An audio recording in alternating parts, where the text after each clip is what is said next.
DG in the Premier's office, Phindile Baleni, wants an apology from the Human Rights Commission before making her presentation. She appeared before the Alex inquiry today, together with the Provincial Police Commissioner and Acting Station Commander at the Alexandra Station. Tseho Moagi is following the story for us. She joins us now from the newsroom. So the DG is not very happy, hey Tseho, bringing her counsel with her. Absolutely. Good afternoon, Shahan. So the DG brought her counsel with her to appear before the Commission today. We do know, Shahan, that in the two previous times that she was supposed to appear, she did not appear. And in the last sitting, the South African Human Rights Commission then saying that they are planning to subpoena her.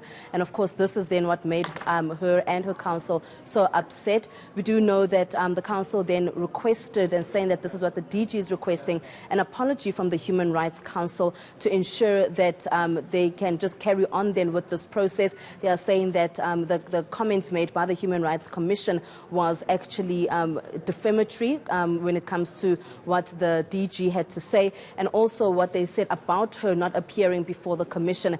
We do know as well, Shahan, that the Human Rights Commission had sent two letters to the DG requesting her appearance at the inquiry, at the Alex inquiry, but there was no responses from the DG's office, and this is why then there was the process of actually subpoenaing her, which actually did not happen because then she appeared today to make her submission. So a very unhappy DG, including the council, but also the South African Human Rights Commission's provincial manager, Buang Jones.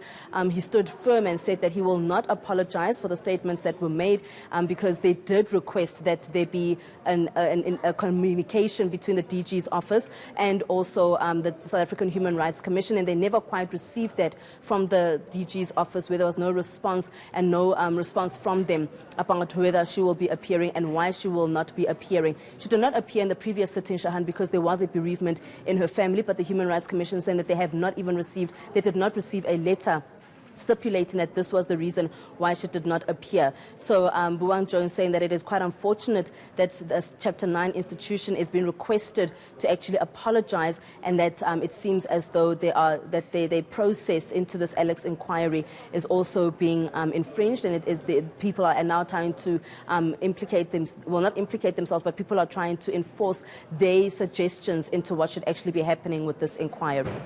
Now, the Provincial Police Commissioner also made submissions today. Absolutely, he did. He spoke quite extensively about what police in Alexandra are doing to ensure that there is no lawlessness in that area, to ensure safety and security in Alexandra. He spoke also about the number of personnel within the Alexandra police station. There is only one police station, Shahan, that is servicing the whole of Alex, with about 243 personnel. But they are currently in need of about 312 personnel actually in total that should be servicing the Alexandra area. He spoke extensively, saying that on a day-to-day basis there is definite policing in that area. If somebody has been caught doing criminal activity, they are arrested, and actually they do appear in court. So he tried his best to explain what exactly is being done, but the Commission saying then what is the plan going forward, especially with things like land invasion that is currently taking place, something that the residents have complained about, and this is why we saw the protests in Alexandra. And they're just saying, the police saying, that it is not just about the police, it is also a joint operation all the time with JMPD. And he also mentioned that they actually don't have that particular stipulation within as the SAPS to actually be to ensure that that there's no land invasion, but they are trying their best to ensure that there's no lawlessness and that there is safety and security within the area. But this is just some of the challenges that he highlighted.